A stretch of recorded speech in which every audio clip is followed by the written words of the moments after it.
Hi, ഞാൻ ദീപ. അപ്പോൾ ഇന്ന് ഞാൻ പറയാൻ പോകുന്നത് എൻ്റെ ഒരു പേഴ്സണൽ ഒബ്സർവേഷനാണ്. കഴിഞ്ഞൊരു 3-4 വർഷമായിട്ട് പല കാര്യങ്ങളിലും ഒട്ടും കൺസിസ്റ്റൻ്റ് അല്ല. എനിക്ക് തന്നെ തോന്നുന്നില്ല, എനിക്കെന്ത് പ്രശ്നമുള്ള പോലെ എനിക്ക് ഫീൽ ചെയ്യുന്നത്. അതായത് ഇന്നിപ്പം ഞാൻ ഭയങ്കര എനർജറ്റിക് ആയിട്ട് ഒരു കാര്യങ്ങൾ പ്ലാൻ ചെയ്ത് എക്സിക്യൂട്ട് ചെയ്ത് അങ്ങോട്ട് തുടങ്ങി 2-3 ദിവസം കഴിയുമ്പോഴത്തേക്കും എൻ്റെ ആ എനർജിയും അല്ലെങ്കിൽ അതിലോട്ടുള്ള ഇൻട്രസ്റ്റും എല്ലാം അങ്ങ് പോവും. അപ്പം ഞാൻ വിചാരിച്ചത് ഫൈബ്രോമയാൽജിയുടെ ഇഷ്യൂ ആയിരിക്കും എന്ന് വിചാരിച്ചു. കാരണം ഫൈബ്രോമയാൽജിക്ക് ഇതുപോലെ ഈ മൂഡ് സ്വിങ്സും അല്ലെങ്കിൽ മോട്ടിവേഷൻ ഫ്ലക്ച്വേഷൻ, അല്ലെങ്കിൽ കാരണം നമുക്ക് പെയിൻ വരുമ്പം സത്യം പറഞ്ഞാൽ ഒന്നും ചെയ്യാൻ തോന്നത്തില്ല. അപ്പം നമ്മൾ കംപ്ലീറ്റ്ലി നമ്മളിങ്ങനെ ക്ഷീണം, പെയിൻ എന്നുള്ളതിനേക്കാളും ഒരു ക്ഷീണം പോലെ ഫീൽ ചെയ്യുന്നത് ഫൈബ്രോമയാൽജിയുടെ കേസിലെ. അപ്പോൾ ഇത് നമുക്ക് വേർതിരിച്ചറിയാൻ പറ്റത്തില്ല. അപ്പം നമ്മളിങ്ങനെ ഇരിക്കുന്ന വഴിക്ക്, അപ്പോൾ ഇന്നിപ്പോൾ രാവിലെ എണീക്കുമ്പോഴത്തേക്കും നമ്മൾ കംപ്ലീറ്റ്ലി ഒരു ഡിഫറെൻറ്റ്, ഈ കൊച്ചു പിള്ളേരൊക്കെ ഉറക്കത്തിൽ നിന്ന് എണീക്കുമ്പോഴത്തേക്കും പല സമയത്ത് പല രീതിയാണെന്ന് പറയുന്ന കണക്കത്തെ എൻ്റെ അവസ്ഥ. അപ്പം ഇന്നിപ്പോൾ രാവിലെ ഞാൻ എണീക്കുമ്പോൾ ഭയങ്കര എനർജറ്റിക് ആയിട്ട് എണീറ്റ് ഇന്നത്തെ ജോലികളെല്ലാം അല്ലെങ്കിൽ ഞാൻ ഉദ്ദേശിക്കുന്ന കാര്യങ്ങളെല്ലാം വ്യക്തമായിട്ട് കൃത്യമായിട്ട് ചെയ്താൽ പോലും തൊട്ട് പിറ്റേ ദിവസം ഇതിൻ്റെ ഒരു കണ്ടിന്യൂറ്റി ഉണ്ടാകത്തില്ല. ഭയങ്കര ബുദ്ധിമുട്ടായിരിക്കും. ഞാൻ എന്നെ തന്നെ വലിച്ച് പിടിച്ചായിരിക്കും ഓരോ കാര്യങ്ങൾ ചെയ്യിപ്പിക്കുന്നത്.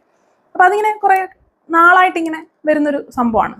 അപ്പം അതെനിക്കും എനിക്ക് എന്നെ തന്നെ പ്രെഡിക്റ്റ് ചെയ്യാൻ പറ്റാത്തൊരു അവസ്ഥ, അതൊരു വൃത്തികെട്ട അവസ്ഥയാണ്. അതായത് ഇന്നിപ്പം അതിപ്പോൾ ഞാൻ ഒത്തിരി കാര്യങ്ങളിൽ ഇൻവോൾവ് ആവുന്നതുകൊണ്ടാണോ എന്ന് അറിയത്തില്ല. അപ്പം ഞാൻ ആലോചിക്കും, ശരിക്കും ഞാൻ ഇത്രയും കാര്യങ്ങളിലൊക്കെ പോയി തലവയ്ക്കേണ്ടതുണ്ടോ, എവിടെയെങ്കിലും അടങ്ങി ഒതുങ്ങി ഇരിക്കാം എന്ന് വിചാരിക്കും. എന്നാൽ ഞാൻ വളരെ ബേസിക് ആയിട്ടുള്ള കാര്യങ്ങൾ പോലും എനിക്ക് ചെയ്യാൻ പറ്റാതെ വന്നിട്ട് ഞാൻ ഗിൽറ്റ് അടിക്കാറുണ്ട്, എന്നെ തന്നെ ഞാൻ ബ്ലെയിം ചെയ്യാറുണ്ട്. ഇത് എന്തോന്നാണിത്, ആകെപ്പാട് ഇത്രയേ ഉള്ളൂ, ഇതുപോലും ചെയ്യാൻ. വളരെ സിമ്പിളായിട്ട് പറയുകയാണെങ്കിൽ നമ്മൾ വീട്ടിലെ കുറച്ച് ജോലികൾ, അതായത് വീടെല്ലാം അടുക്കി പെറുക്കി വെക്കുക, അതൊരു കാര്യമായിട്ട് ചെയ്തു തുടങ്ങുകയെന്ന് വെച്ചോ. ഇന്ന് തൊട്ട് ഞാൻ എല്ലാ ദിവസവും വീട് ക്ലീൻ ആക്കലും അല്ലെങ്കിൽ അടുക്കളയെല്ലാം ഒതുക്കിയിട്ടേ ഞാൻ വൈകിട്ട് കിടക്കത്തുള്ളൂ ഒരു രീതി അങ്ങനെ വെച്ചാൽ പോലും ആദ്യത്തെ ഒരു 3 ദിവസം ഓക്കെ. അത് കഴിയുമ്പോഴത്തേക്കും കംപ്ലീറ്റ്ലി ഞാൻ ഡൗൺ ആവും, ഡ്രെയിൻഡ് ആവും. പിന്നെ എനിക്ക് എണീറ്റ് നിൽക്കാൻ പോലും ഉള്ള ആവത് തോന്നത്തില്ലേ. അത് എന്താണ്, എനിക്ക് മടിയായതുകൊണ്ടാണോ, ഒട്ടും ഞാൻ കൺസിസ്റ്റൻ്റ് അല്ലാത്ത, അതോ എനിക്ക് ഡിസിപ്ലിൻ ഇല്ലേ? എൻ്റെ അനുഭവത്തിൽ ഏറ്റവും ഡിസിപ്ലിൻ ഉള്ള ഒരാൾ ഞാനാണ്. ഈ ഡിസിപ്ലിൻ കാരണം തന്നെ കൂടെ ഉള്ള ആൾക്കാർക്കൊക്കെ ഒരു തലവേദന സൃഷ്ടിച്ച ആളാണ് എനിക്ക് ഒന്നും ചെയ്യാൻ പറ്റാത്ത ഒരവസ്ഥയിലേക്ക് പോകുന്നത്. ഇപ്പോൾ ഫൈബ്രോമയാൽജിയെ പറ്റിയിട്ടാണ് ഞാൻ ഇത്രയും നാൾ വിചാരിച്ചിരുന്നത് ഫൈബ്രോമയാൽജിയുടെ പ്രശ്നങ്ങളായിരിക്കാമെന്ന്. പക്ഷെ ഇപ്പോൾ കഴിഞ്ഞൊരു 3-4 വർഷമായിട്ട് സ്ട്രോങ് ആയിട്ട് ഭയങ്കരമായ അപ്സ് ആൻഡ് ഡൗൺസ് ആണ് വരുന്നത്. അപ്പോൾ അത് ഞാനിങ്ങനെ സംസാരിക്കുന്ന വഴിക്ക് എൻ്റെ ഒരു യൂട്യൂബിൽ തന്നെ പരിചയപ്പെട്ട രേഷ്മ എന്ന് പറയുന്ന ഒരു കുട്ടിയാണ് എൻ്റെ അടുത്ത് പറഞ്ഞത്, ഇങ്ങനെ നമ്മുടെ പീരീഡ് സൈക്കിൾ നമ്മൾ ട്രാക്ക് ചെയ്തിട്ടുണ്ടോ എന്നുള്ളത്, ആ സമയത്തുണ്ടാവുന്ന ആ ഒരു മൂഡ് ചേഞ്ച് ട്രാക്ക് ചെയ്തിട്ടുണ്ടോ എന്നുള്ളതാണ്. പുള്ളിക്കാരി പറഞ്ഞപ്പോഴാണ് ഞാൻ ശരിക്കും പറഞ്ഞാൽ, അതിന് മുന്നേ ഞാനിങ്ങനെ വായിച്ചിട്ടുണ്ടെങ്കിൽ ഞാൻ അത്ര ശ്രദ്ധ പുലർത്താത്തൊരു ഏരിയയാണ്. കാരണം പീരീഡ്സുമായിട്ട് ബന്ധപ്പെട്ട് എനിക്ക് വലിയ പ്രശ്നങ്ങളൊന്നും ഉണ്ടായിട്ടില്ല. കാരണം ആകെപ്പാടെ ഒരു 3 days ഉണ്ടാവാറുള്ളൂ, ഭയങ്കര പെയിൻ ആയിട്ടൊന്നും എനിക്ക് വരാറില്ല. അങ്ങനെ ആയിരുന്നു ഒരു 3-4 വർഷം മുന്നേ. പക്ഷെ ഇപ്പം ആയിട്ട് എനിക്ക് പീരീഡ്സിന്റെ പെയിൻ ഒന്നും താങ്ങാൻ പറ്റാത്തൊരവസ്ഥയിലേക്കാണ് പോകുന്നത്. അതിന്റെ ഫ്ലോ ആണെങ്കിലും സഹിക്കാൻ പറ്റാത്ത രീതിയാണ്. നമ്മൾ ഇരുന്നിട്ട് ഒന്ന് എണീറ്റ് കഴിഞ്ഞാൽ നമ്മുടെ ഡ്രസ്സേ മൊത്തം ആവുന്ന രീതിയിൽ ഒരു 2 hours 3 hours തന്നെ ചിലപ്പം ചില സമയങ്ങളിൽ നമുക്ക് പാഡ് ചെയ്യേണ്ടതായിട്ട് വരും. അങ്ങനെ ഒരു ഭയങ്കര ഒരു വല്ലാത്ത വിയേർഡ് ആയിട്ടുള്ളൊരു പരിപാടി കൂടിയാണ് ഇപ്പോൾ പീരീഡ്സ് ആണെങ്കിലും പോകുന്നത്. പെയിൻ ആണെങ്കിലും എനിക്ക് ടോളറേറ്റ് ചെയ്യാൻ പറ്റുന്ന ഇതിൽ കൂടുതലാണ്. പണ്ട് എനിക്ക് അത്രയും പ്രശ്നങ്ങളൊന്നും ഇല്ലായിരുന്നു. അപ്പോൾ ആ പുള്ളിക്കാരി പറഞ്ഞപ്പോഴത്തേക്കാന്നു ഞാൻ ആലോചിച്ചു, ഓക്കെ എന്നാൽ ഇതൊന്ന് ട്രാക്ക് ചെയ്ത് കളയാം. അങ്ങനെ ഒരു 3-4 മാസം ഞാനിത് ട്രാക്ക് ചെയ്തു കേട്ടോ. അപ്പം എനിക്ക് മനസ്സിലായത് ഇത് ബന്ധമുണ്ട്.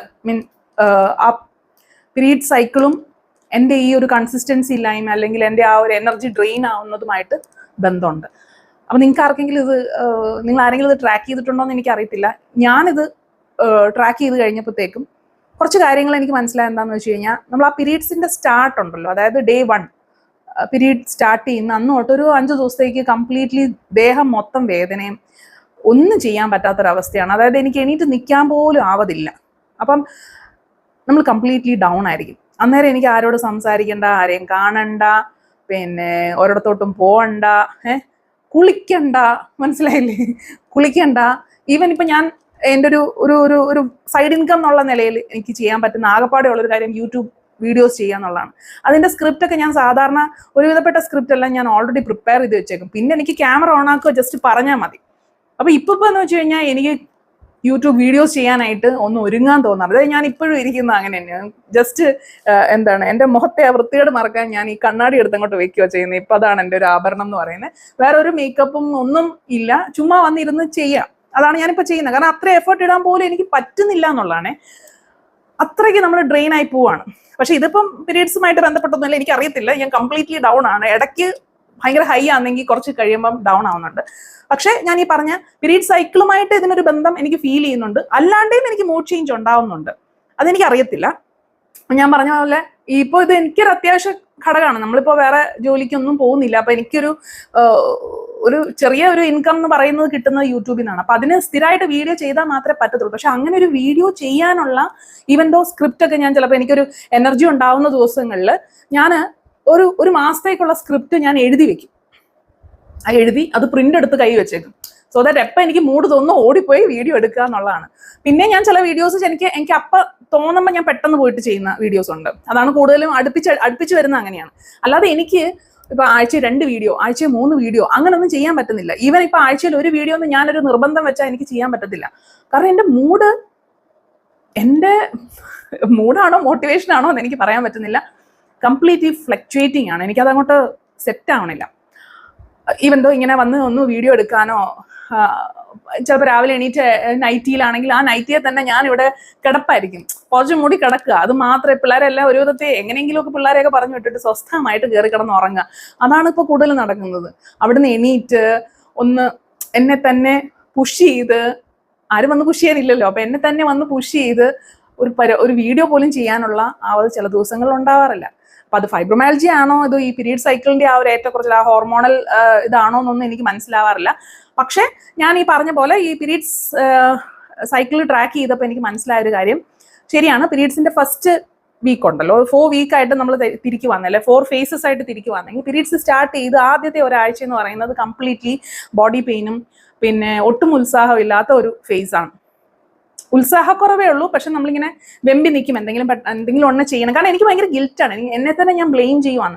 ചെയ്യാൻ പാടില്ലെന്നൊക്കെ ഞാൻ എന്നോട് തന്നെ പറഞ്ഞാലും എനിക്ക് തന്നെ എന്നെ എന്തോന്ന് ഇത് ഏത് നേരം വയ്യ എന്ന് പറഞ്ഞ, അല്ലെങ്കിൽ ഇവക്ക് മാത്രമുള്ള ഈ അസുഖം ഞാൻ എന്നോട് തന്നെ പറയുന്ന ഒരു അവസ്ഥയാണ് ആ ഫസ്റ്റ് വീക്ക് എന്ന് പറയുന്നത്. സെക്കൻഡ് എന്ന് പറയുമ്പോഴത്തേക്ക് നമ്മൾ ഓക്കെ ശരിയാക്കി കളയാം, ഇപ്പം നമുക്ക് പഠിക്കണം, ഇന്ന കാര്യങ്ങൾ പഠിച്ച് കാര്യങ്ങൾ ചെയ്യണം, അല്ലെങ്കിൽ ഇന്ന ഒരു പ്രോജക്റ്റ് എടുത്തിട്ട് അങ്ങോട്ട് ചെയ്യണം, ഇനി അങ്ങോട്ട് എൻ്റെ കംപ്ലീറ്റ് വാർഡ്രോബ് ഞാൻ മാറ്റി വേറെ പ്രിന്റ് ഉള്ള ഡ്രസ്സസ് തയ്ക്കാൻ പോവാണ് എന്നൊക്കെ പറഞ്ഞ് ആ ഒരു ഫേസിൽ ഞാൻ വെട്ടിവെച്ച തുണിയൊക്കെ ഇപ്പോഴും അവിടെ ഇരിപ്പുണ്ട്. അപ്പൊ അങ്ങനെ ഒരിടയ്ക്ക് ഞാൻ വിചാരിക്കും ഓക്കെ ഇനി ചുരിദാർ കംപ്ലീറ്റ് മാറ്റി ഇനി ഞാൻ സാരി ആയിരിക്കും എവിടെ പോകുമ്പോൾ കൊടുക്കുന്നത്, അതിന് വേണ്ടിയിട്ട് ബ്ലൗസ് ബൾക്കായിട്ട് വെട്ടി ഇങ്ങനെയൊക്കെ വെച്ചിട്ടുണ്ട്, എല്ലാം അവിടെ ഇരിപ്പുണ്ട്. മനസ്സിലായില്ലേ? ആ ഒരു ഫേസിൽ ഭയങ്കര എനർജിയാണ്. അതായത് പ്ലാനിങ്ങും ഇംപ്ലിമെന്റേഷനും അങ്ങോട്ട് സ്റ്റാർട്ട് ചെയ്യും. അത് കഴിഞ്ഞ് അടുത്തൊരു ഫേസ് ഉണ്ട്, അതിന് ഓരോന്നിനും ഓരോ പേരുണ്ട് കേട്ടോ. അടുത്തൊരു ഫേസിൽ ഭയങ്കര എനർജി എന്ന് പറഞ്ഞു കഴിഞ്ഞാൽ ഇല്ലാത്ത വള്ളിക്കെട്ടെല്ലാം ചാടി പിടിക്കും. അപ്പൊ കഴിഞ്ഞ പ്രാവശ്യം ചെയ്യണമെന്ന് വിചാരിച്ചതും ചെയ്തുകൊണ്ടിരിക്കുമ്പോൾ തന്നെ വേറെ ഐഡിയ വന്നിട്ട് അടുത്ത സംഭവം ചെയ്യും. ഇതിനിടയ്ക്കൊക്കെ ആയിരിക്കും ചിലപ്പം കണ്ടിന്യൂസ് വീഡിയോസ് ചെയ്യുന്നത്. അതായത് ഒരു ദിവസം പോലും ഗ്യാപ്പില്ലാതെ ചിലപ്പോൾ അടുപ്പിച്ചൊരു 3-4 ദിവസം ഒരുമിച്ച് വീഡിയോ ചെയ്ത് കളയും. എനിക്ക് തന്നെ അറിയത്തില്ല, അന്നേരം എൻ്റെ കയ്യിൽ എനിക്കൊരു 10 കൈയുള്ള പോലെ എനിക്ക് ഫീൽ ചെയ്യുന്നത്. അതിനുശേഷം പീരീഡ്സ് സ്റ്റാർട്ട് ചെയ്യുന്നതിന് ഒരു 1.5 ആഴ്ച മുന്നേ കംപ്ലീറ്റ് ഡൗൺ എന്ന് പറഞ്ഞു കഴിഞ്ഞാൽ എനിക്ക് ജീവിക്കണ്ട, എനിക്ക് മരിച്ചാൽ മതി, അല്ല ഞാൻ ഇങ്ങനെയൊക്കെ ചെയ്തിട്ട് എന്താ, എനിക്കൊരു എൻ്റെ ലൈഫ് ഞാൻ വിചാരിച്ച പോലെ ആയില്ല, ഭയങ്കര നിരാശ എന്ന് പറഞ്ഞു കഴിഞ്ഞാൽ ചിലപ്പം ഒരു ഇച്ചിരി മോട്ടിവേഷനും കൂടെ കിട്ടി ആത്മഹത്യ ചെയ്യും. ആ രീതിയിലുള്ള നിരാശയാണ് ആ ടൈമിലെ. അന്നേരം ഇവിടെ കണ്ണി കാണുന്ന എല്ലാവരോടും ദേഷ്യമാണ്.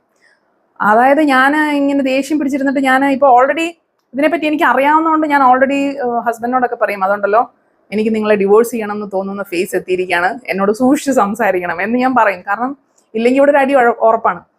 എന്നുവെച്ചാൽ ഞാൻ എന്താ ചെയ്യുന്നതെന്ന് ഇവർക്കും പിള്ളേരും എല്ലാം ഇങ്ങനെ നോക്കിയിരിക്കും. അപ്പം ഞാൻ പിള്ളേരോടും പറയും, ഇതേ എനിക്ക് നല്ല മൂഡല്ല, നിങ്ങൾ എന്നെ ചൊറിയാൻ വരരുത്, അനാവശ്യമായ മറ്റേ ചൊറിയുന്ന ക്വസ്റ്റ്യൻസ് ചോദിക്കരുത്, നിങ്ങൾ എന്താണെന്ന് വെച്ചാൽ നിങ്ങൾ തന്നെ ചെയ്തോണം. അപ്പോൾ അവർ എപ്പോഴും എൻ്റെ മുഖമൊക്കെ നോക്കിയിട്ടൊക്കെ ആയിരിക്കും അവർ ബാക്കി കാര്യങ്ങളൊക്കെ തീരുമാനിക്കുന്നത്. അപ്പം ഓൾറെഡി ഞാനത് ഇൻഫോം ചെയ്യും.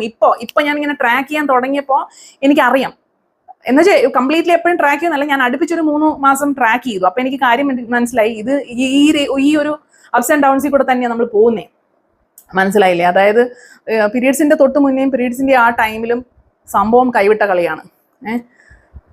പക്ഷെ നമുക്ക് മാസത്തിൽ ആകെപ്പാടെ 2 ആഴ്ച ഫംഗ്ഷനിങ് ഉള്ളൂ, ബാക്കി 2 ആഴ്ച നമ്മൾ കംപ്ലീറ്റ്ലി ഡൗൺ ആണ്. അപ്പം നമുക്ക് എന്തെന്നൊക്കെ പറഞ്ഞാലും നമ്മൾ ഇതിനെപ്പറ്റി റിയലൈസേഷൻ ഉണ്ടേ പോലും നമ്മൾ കംപ്ലീറ്റ്ലി നമ്മൾക്കൊരു ഗിൽറ്റ് അടിക്കും.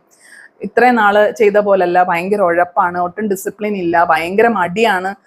പിന്നെ ഈ ഫുൾ ടൈം ഇങ്ങനെ ഈ ഒരു കിടപ്പ് രോഗി കണക്ക് കിടക്കുമ്പോഴും നമുക്ക് തോന്നും ഇത്രയൊക്കെ ആരോഗ്യമുണ്ട്, എണീറ്റ് എന്തൊക്കെ ചെയ്യാനുണ്ടെങ്കിലും ഞാനൊന്നും ചെയ്യുന്നില്ലല്ലോ എന്ന് എന്നോട് തന്നെ ഞാൻ പറഞ്ഞ് എനിക്ക് തന്നെ ഒരു ഗിൽറ്റ് ഉണ്ടാവുന്ന ഒരു അവസ്ഥയാണ്. അത് നമ്മൾ വേണ്ടാന്ന് വെച്ചാൽ പോലും നമ്മൾ ഇതൊക്കെ റിയലൈസ്ഡ് ആണ്, ഇങ്ങനെയാണ്, ഇത് കാരണം ആയിരിക്കാം എന്നൊക്കെയാണെങ്കിൽ പോലും നമുക്ക് ഷോ ചെയ്യാൻ പറ്റുന്നില്ലല്ലോ എന്നുള്ളൊരു തോന്നലാ.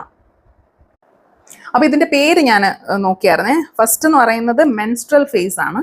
ലോ എനർജിയാണ് ആ സമയത്ത്. നമ്മൾ ജസ്റ്റ് സർവൈവിങ് മോഡായിരിക്കും, നമുക്ക് വേറെ ഒന്നും ചെയ്യാനായിട്ട് പറ്റത്തില്ല. അപ്പൊ ഇപ്പൊ ഞാൻ മനസ്സിൽ ആലോചിക്കും, ഓക്കെ ഇത് പീരീഡ്സിന്റെ ടൈമാണ്, ഓക്കെ റെസ്റ്റ് എടുക്കുക, ഒരു പരിപാടിയും വേണ്ട, അനാവശ്യമായ. അപ്പൊ അതുകൊണ്ട് ഞാൻ ഇതിന് തൊട്ട് മുന്നേ ആയിട്ട് കുറച്ച് മീൽ പ്രിപ്പ് ഒക്കെ ചെയ്യാനുണ്ടെങ്കിൽ അതൊന്നും ചെയ്യാൻ പോലും പറ്റത്തില്ല. അപ്പൊ അതൊക്കെ ചെയ്യാനുണ്ടെങ്കിൽ ഓൾറെഡി അതിനുള്ള കുറേശ്ശെ കാര്യങ്ങൾ, അല്ലെങ്കിൽ എന്നെ ഒത്തിരി സ്ട്രെയിൻ ചെയ്യിക്കാതായിരിക്കും ആ ദിവസങ്ങൾ പോകുന്നത്. എന്നെ തന്നെ ഞാൻ അധികം സ്ട്രെയിൻ ചെയ്യാൻ ശ്രമിക്കാറില്ല. ടു ഡു ലിസ്റ്റിൽ നമുക്ക് ഇപ്പോൾ ഈ ഹൈ എനർജി ഉള്ള ദിവസങ്ങളിൽ ഒരു 10 ടാസ്ക് ഉണ്ടെങ്കിൽ നമുക്ക് ഈ മെൻസ്ട്രൽ ഫേസിൽ ടു ഡു ലിസ്റ്റിൽ കൂടി വന്ന ഒരു 2-3 ടാസ്കേ ഉണ്ടാവത്തുള്ളൂ. കാരണം ഞാൻ എന്നെ തന്നെ അങ്ങനെ ഭയങ്കരമായിട്ട് പുഷ് ചെയ്യുന്ന ഒരു ദിവസങ്ങളല്ല അത്.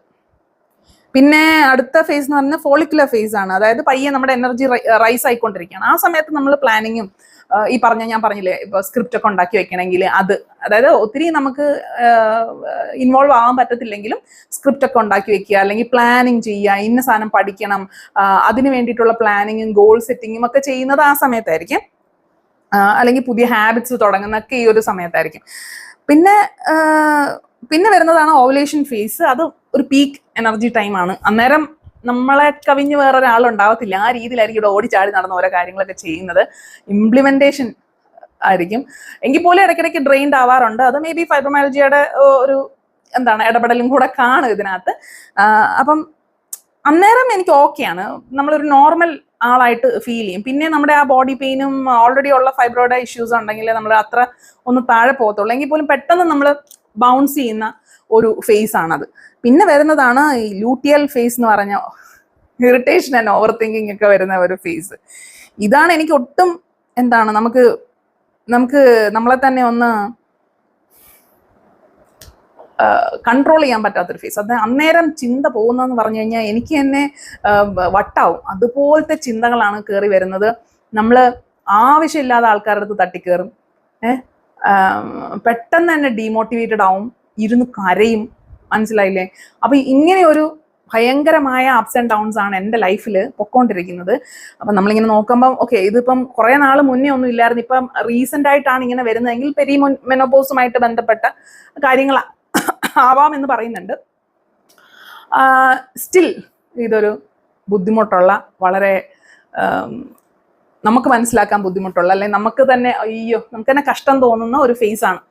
അപ്പോൾ ജസ്റ്റ് ഷെയറിങ്, ഇങ്ങനൊരു ഫേസിൽ കൂടെ ആണ് ഞാനിപ്പോൾ പോകുന്നത്. അതുകൊണ്ട് ഒരു കാര്യം നമുക്ക് കൺസിസ്റ്റന്റ് ആയിട്ട് ചെയ്യാനും പറ്റുന്നില്ല, ഒരു കാര്യത്തിൽ കമ്മിറ്റ്മെന്റ് വെക്കാനും പറ്റുന്നില്ല. അപ്പം കുറേയൊക്കെ ഫൈബ്രോമയാൽജിയുടെ ഇഷ്യൂസ് ഉണ്ട്, കുറേ നമുക്ക് ഈ ഒരു മെൻസ്ട്രൽ ഫേസിന്റെ അല്ലെങ്കിൽ ഈ പീരീഡ് സൈക്കിളുമായിട്ട് ബന്ധപ്പെട്ടതിന്റെ ഇഷ്യൂസ് ഉണ്ട്. പിന്നെ കുറേയൊക്കെ എൻ്റെ കുറേ കാഴ്ചപ്പാടുകളുടെയും അല്ലെങ്കിൽ കടുംപിടുത്തങ്ങളുടെയും ക്യാരക്ടറിന്റെയും പ്രശ്നമുണ്ട്. ഈ മൂന്നും കൂടെ വന്നു കഴിഞ്ഞപ്പോൾ കംപ്ലീറ്റ്ലി നമുക്ക് പിന്നെ അടപടലം മൂഞ്ചുക എന്നൊക്കെ പറയത്തില്ലേ, ആ ഒരു അവസ്ഥയിലാണ്. അപ്പം ജസ്റ്റ് ഷെയറിങ്, നിങ്ങൾക്ക് ആർക്കെങ്കിലും ഇങ്ങനെ, കാരണം ഞാൻ എൻ്റെ വീഡിയോസിൽ പലപ്പോഴും ഞാൻ എൻ്റെ കാര്യങ്ങൾ പറയുമ്പോഴത്തേക്കും കുറേ പേര് ആദ്യമായിട്ടായിരിക്കും അത് കേൾക്കുന്നത്, കുറേ പേർക്ക് ഓൾറെഡി ഇതിനെപ്പറ്റി ധാരണ ഉണ്ടാവും. അപ്പോൾ അവർ താഴെ ഇതിന്റെ കമന്റ്സ് ഒക്കെ ഇടുമ്പോൾ എനിക്ക് മനസ്സിലാവും, ഓക്കെ എൻ്റെ കൂടെ സപ്പോർട്ട് ചെയ്യാനല്ലേ എന്നെ പോലെ ഇനി ആൾക്കാരുണ്ട്. സോ അപ്പൊ എനിക്കൊന്ന് അപ്പുറത്തെ വീട്ടിൽ കറണ്ട് ഇല്ല എന്നുള്ളൊരു ആ ഒരു ഇതുണ്ടല്ലോ, അതെനിക്ക് ഭയങ്കര സമാധാനം തരുന്ന ഒന്നാണ്. അതുകൊണ്ടാണ് ഞാൻ ഈ ഓരോ തവണയും ഓരോ കാര്യങ്ങൾ എൻ്റെ ലൈഫിൽ ഇങ്ങനെ സംഭവിക്കുന്ന കാര്യങ്ങളൊക്കെ ഷെയർ ചെയ്യുന്നത്.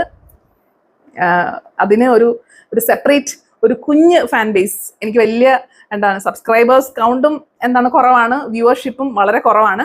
ബട്ട് സ്ഥിരമായിട്ട് കാണുന്ന കുറേ പേരുണ്ട്. അവർ എനിക്ക് ആ രീതിയിൽ തന്നെയാണ് അത് കമൻറ്റ് ചെയ്യുന്നതും. അത് എനിക്ക് ഒത്തിരി സമാധാനം തരുന്നൊരു കാര്യമാണ്. അപ്പോൾ അത്രയേ ഉള്ളൂ. ഈ വീഡിയോ പറ്റിയിട്ടുള്ള അഭിപ്രായം താഴെ കമൻറ്റ് ചെയ്യുക. നിങ്ങൾക്ക് ഇതുപോലത്തെ ഫേസ് ഉണ്ടോ, അല്ലെങ്കിൽ നിങ്ങളിത് ശ്രദ്ധിച്ചിട്ടുണ്ടോ, നിങ്ങളിത് ട്രാക്ക് ചെയ്തിട്ടുണ്ടോ, ട്രാക്ക് ചെയ്യാൻ ഉദ്ദേശിക്കുന്നുണ്ടോ എന്നുള്ളത് താഴെ കമൻറ്റിൽ പറയും. ബൈ.